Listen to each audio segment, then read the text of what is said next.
Triumphant truth. Baptism, July 1st. One baptism. When all the people were baptized, it came to pass that Jesus also was baptized. Luke 3:21.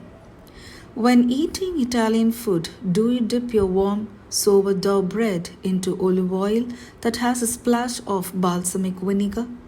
People do this all the time in America, but not in Italy. If you ever happen to visit the famous Ristorante La Sponda in Positano, Italy, you might get a strange look from the waiter if you ask for a little bowl of olive oil in which to plunge your ciabatta bread. The Bible actually has a story about bread being dipped into a dish.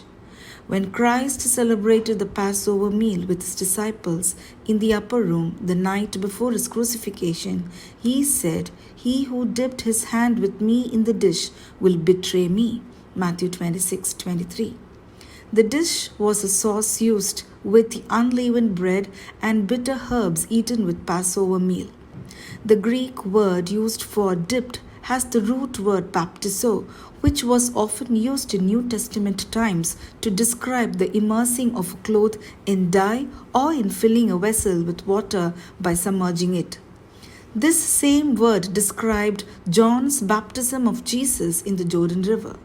Jesus came from Galilee to John at the Jordan to be baptized by him. Matthew 3:13. There are many different forms of baptism used in the Christian world.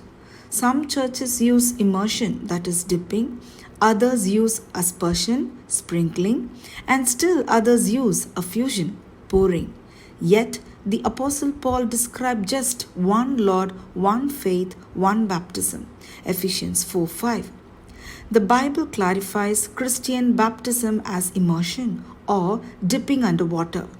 Jesus was baptized by John in the Jordan, Mark 1:9. Whether you enjoy dipping your bread in olive oil, sprinkling herbs on top, or smearing it with peanut butter, the Bible describes only one way to be baptized, to be fully immersed in water. The word baptize itself is one of the many ways we know this is the practice approved by God. Applied. How many different forms of baptism have you witnessed? Dig deeper. John 3:23, Acts 8:38-39, Colossians 2:12 verses. Amen.